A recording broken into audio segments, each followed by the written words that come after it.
बिस्मिल्लाहिर्रहमानिर्रहीम। अस्सलाम वालेकुम दोस्तों, क्या आप जानते हैं कि हाई हील शूज असल में औरतों के लिए नहीं बल्कि मर्दों के लिए बनाए गए थे और पूरी दुनिया में आज सन 2020 चल रहा है। लेकिन एक खित्ता ऐसा भी है जहां आज सन 2013 है, यानी दुनिया का वो इलाका हमसे 7 साल पीछे है। मगर क्यों? और क्या आप जानते हैं कि दुनिया में कुछ लोगों के जिस्म में कुदरती तौर पर गोल्डन ब्लड गर्दिश कर रहा है? जी हाँ नाज़रीन, गोल्डन ब्लड, और वो भी बिल्कुल असली। मगर कैसे? ये सब जानने के लिए आपको आज की वीडियो को एंड तक देखना जरूरी है। मैं हूँ मुमताज नियाजी और आप देख रहे हैं टॉप फैक्ट्स एंड आइडियाज। तो चलिए दोस्तों, चलते हैं फैक्ट्स की दुनिया में। Fact number 1। नाज़रीन, दुनिया भर में मुख्तलिफ जगहों पर अजीबो गरीब रस्मों रिवाज पाए जाते हैं और आज मैं आपको एक इंतहाई अजीब रस्म के बारे में बताऊंगा जिसे जनूबी अमरीकी मुल्क बोलीविया में मनाया जाता है। इसे तिनकू कहा जाता है। नाज़रीन, तिनकू बोलीविया में बोली जाने वाली क्विचुआ जुबान का लफ्ज है जिसका मतलब मिलना या जिस्मानी हमला करना होता है। वैसे तो तिनकू की तारीख बहुत पुरानी है, लेकिन मुख्तसरन बताता चलूं कि यह रस्म आजकल हर साल 2 और 3 मई को मनाई जाती है। 2 मई की रात लोग एक मखसूस जगह पर इकट्ठे होते हैं और शराब के नशे में धुत होकर रक्स करते हैं। मर्द हजरात रवायती म्यूजिक बजाते हैं जबकि खवातीन ऊंची आवाज में रवायती गाने गाती हैं और ये रस्म पूरी रात जारी रहती है। अगले दिन यानी 3 मई को मर्द और खवातीन एक दूसरे से लड़ाई करते हैं और लड़ाई में एक दूसरे पर थप्पड़ों की बारिश की जाती है, यहाँ तक कि बहुत से लोग खून में लथपथ हो जाते हैं और पूरा दिन लड़ाई झगड़ा करने के बाद अपने जख्मों की सफाई करके वापस घरों को लौट जाते हैं। नाज़रीन, तिनकू दरअसल हजारों साल पुरानी रस्म है जिसमें मुख्तलिफ कबीलों के दरमियान एक दरिया के पानी पर कब्जा हासिल करने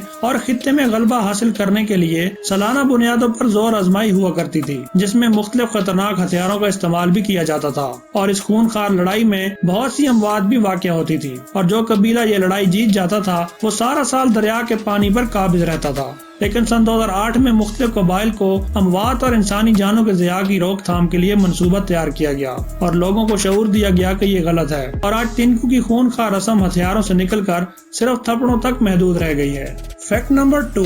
नाज़रीन, वैसे तो हमिंग बर्ड को दुनिया का सबसे छोटा परिंदा माना जाता है, लेकिन हमिंग बर्ड की टोटल 80 इकसाम में से सबसे छोटी किस्म का नाम बी हमिंग बर्ड है और अपने नाम की तरह ये इतना छोटा होता है कि ऐसा लगता है कि ये कोई कीड़ा या मक्खी है। नाज़रीन, ये अमेरिका और क्यूबा में पाया जाता है और इसके मादा परिंदे का साइज सिर्फ 2.4 इंच और वजन 2.6 ग्राम होता है, जबकि नर परिंदे का साइज मादा से कम यानी 2.2 इंच और वजन 1.95 ग्राम होता है। अब आप खुद अंदाजा लगा सकते हैं कि ये कितना छोटा परिंदा होगा। बी हमिंग बर्ड को जुनजुन सीटू भी कहा जाता है। Fact number 3। नाज़रीन, ये जो तस्वीर में आप देख रहे हैं ये कैक्टस की एक खास किस्म है जिसे सैगवारो कहते हैं और ये ज्यादातर अमेरिकी रियासत एरिजोना के सहराओं में पाए जाते हैं। लेकिन क्या आप जानते हैं कि इसे मगरब की अलामत समझा जाता है और अमेरिकी कानून के मुताबिक एरिजोना में पाए जाने वाले हर किस्म के कैक्टस को काटना, तोड़ना या गिराना ममनू है, यहाँ तक कि आप बगैर इजाजत इसे अपने घर भी नहीं ले जा सकते और अगर आप ऐसा करेंगे तो आपको जेल जाना पड़ेगा। इसकी वजह यह भी है कि कैक्टस को ग्रो होने के लिए बहुत लंबा अरसा दरकार होता है और इसकी उम्र 150 साल से 200 साल तक होती है और अगर इसे काट दिया जाए या नुकसान पहुंचाया जाए तो इसकी ग्रोथ रुक जाती है। Fact number 4। नाज़रीन, पूरी दुनिया में जॉर्जियन कैलेंडर का इस्तेमाल होता है जिसमें साल के 12 महीने होते हैं, लेकिन क्या आप जानते हैं कि शुमाली अफ्रीका का मुल्क इथियोपिया अपना अलग कैलेंडर इस्तेमाल करता है जिसमें 12 नहीं बल्कि 13 महीने होते हैं। 12 महीने 30 दिन के और 13वां महीना 5 या फिर लीप ईयर में 6 दिन का होता है और इथियोपियन कैलेंडर जॉर्जियन कैलेंडर से 7 से 8 साल पीछे है। मिसाल के तौर पर आज हमारे पास तारीख 17 सितंबर 2020 यानी 17/9/2020 है, जबकि इथियोपिया में 6 मास्करम 2013 यानी 6/1/2013 है। नाज़रीन, जॉर्जियन कैलेंडर और इथियोपियन कैलेंडर में फर्क आप तस्वीर में देख सकते हैं और इथियोपियन कैलेंडर के महीनों के नाम भी आप देख सकते हैं। इथियोपिया में नया साल जॉर्जियन कैलेंडर के मुताबिक 12 सितंबर से शुरू होता है, यानी 12 सितंबर को वहाँ के नए साल के पहले महीने का पहला दिन यानी यकम मास्करम होता है। इसी तरह इथियोपिया में टाइम में AM या PM का तस्वर नहीं है, बल्कि वहाँ 12 घंटे का फॉर्मेट इस्तेमाल होता है और सबसे मजे की बात यह है कि जैसे पूरी दुनिया में रात 12 बजे के बाद नए दिन का आगाज होता है, इथोपिया में सुबह 6 बजे नया दिन शुरू होता है।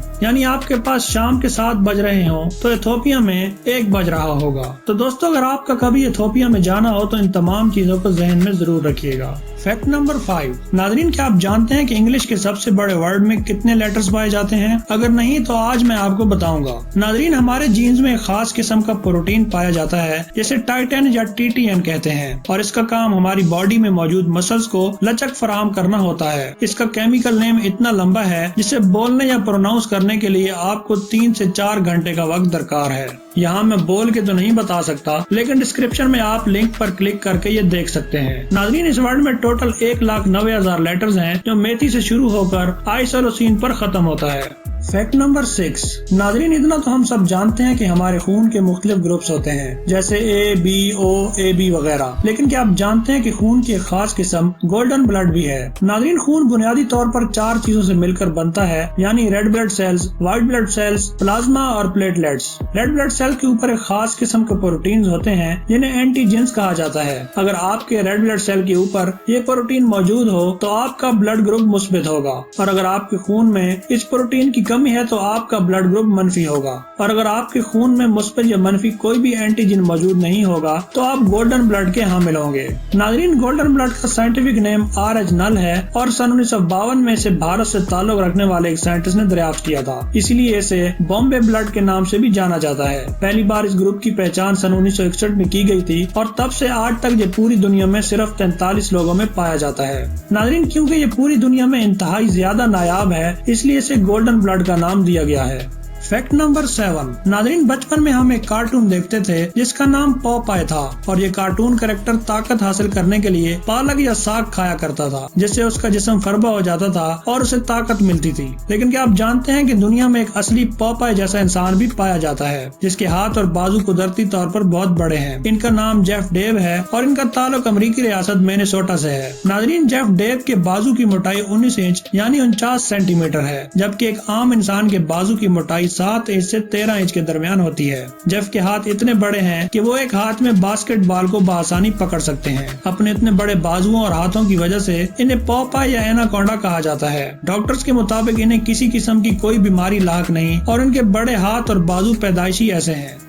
Fact number 8। नाज़रीन, क्या आप जानते हैं कि मोबाइल फोन कंपनी एप्पल ने अपनी एक खुफिया फोर्स बना रखी है, जिसका मकसद अपनी कंपनी से किसी भी किस्म की इंफॉर्मेशन को लीक होने से बचाना होता है। इस फोर्स को वर्ल्ड वाइड लॉयल्टी टीम कहा जाता है। इस टीम में शामिल अफराद एजेंट्स की तरह काम करते हैं और किसी भी सस्पेक्टेड एम्प्लॉय पर नजर रखते हैं, और अगर इन्हें शक हो कि कोई भी एम्प्लॉय किसी भी किस्म की इंफॉर्मेशन लीक कर रहा है तो वो किसी भी वक्त इस एम्प्लॉय के फोन, ऑफिस या सिस्टम की तलाशी ले सकते हैं, और अगर वो एम्प्लॉय ऐसा करने से रोकता है या मुजाहमत करता है तो एप्पल की तरफ से उसे जॉब से फारिग करने के बाद उसके खिलाफ कानूनी कार्रवाई की जाती है। नाज़रीन, चूंकि एप्पल के एम्प्लॉयज को साइट पर सिर्फ कंपनी की तरफ से मुहैया करदा फोन रखने की इजाजत होती है, इसलिए एजेंट्स के लिए उनके मोबाइल फोन की हिस्ट्री का तज्जिया करना बहुत आसान होता है। और तो और तलाशी के दौरान एम्प्लॉय को हुक्म दिया जाता है कि अपने मोबाइल फोन का स्क्रीन सेवर ऑन रखें, और उन्हें इस बात की इजाजत तक नहीं होती कि वो किसी को कॉल या मैसेज कर सकें या किसी से कोई बात कर सकें। Fact number 9। नाज़रीन, सोने को दुनिया की कीमती तरीन धातों में शुमार किया जाता है और ये ज्वेलरी में आम इस्तेमाल किया जाता है, लेकिन भारत में सोने को न सिर्फ ज्वेलरी में इस्तेमाल किया जाता है बल्कि इस पीली धात यानी सोने को हिंदू देवी लक्ष्मी की अलामत भी समझा जाता है और मंदिरों में हिंदू देवताओं को सजाने के काम भी आता है। यही वजह है कि भारत में मौजूद हर हिंदू ज्यादा से ज्यादा सोना खरीदने की कोशिश में लगा रहता है, जिसके नतीजे में भारत में मंदिरों में 2500 टन सोना पाया जाता है, जो मुख्तलिफ इमारतों, देवताओं या पत्थरों की सूरत में अकीदतन मौजूद है। एक अंदाजे के मुताबिक भारत में सिर्फ घरेलू औरतों के पास पूरी दुनिया का 11% सोना मौजूद है, यानी हिंदू औरतें तकरीबन 25,000 टन सोना अपने जिस्मों पर सजाए फिरती हैं। नाज़रीन, एक तहकीक के मुताबिक भारतीय खवातीन के पास इतना सोना है जो कि अमेरिका, IMF, स्विट्जरलैंड और जर्मनी के मजमूई सोने के ज़खायर से ज्यादा बनता है। Fact number 10। दोस्तों, आजकल औरतें हाई हील्स वाले शूज को फैशन के तौर पर इस्तेमाल करती हैं, लेकिन क्या आप जानते हैं कि हाई हील्स वाले शूज असल में मर्दों के लिए बनाए गए थे? जी हाँ, तारीख पर नजर दौड़ाएं तो 10वीं सदी ईस्वी से लेकर 18वीं सदी ईस्वी के शुरू तक इसे मर्द इस्तेमाल करते थे। 10वीं सदी में ईरानी मर्दों ने घुड़सवारी के दौरान अपने पाँव को रकाब पर फिट करने के लिए हाई हील्स इस्तेमाल करना शुरू किए और 15वीं सदी तक इस टेक्निक को ईरानी आर्मी ने भी घोड़ों की सवारी के लिए इस्तेमाल करना शुरू किया, जबकि 17वीं सदी से लेकर 18वीं सदी के अवाइल तक फ्रांस के 14वें बादशाह लुइस सुर्ख एड़ी वाले जूते बादशाह की निशानी के तौर पर इस्तेमाल करते थे। 18वीं सदी के आखिर में हाई हील शूज को मर्दों और औरतों में फैशन के तौर पर मकबूलियत मिली, जो आज सिर्फ औरतों तक मकबूल होकर रह गई है। तो नाज़रीन, कैसी लगी आज की वीडियो मुझे कमेंट्स में जरूर बताइएगा। अगर वीडियो अच्छी लगे तो इसे लाइक और शेयर भी जरूर करें और चैनल को सब्सक्राइब करना ना भूलिए। मुझे इजाजत दीजिए। अपना और अपने प्यारों का ढेर सारा ख्याल रखिए। अल्लाह ने के बाद।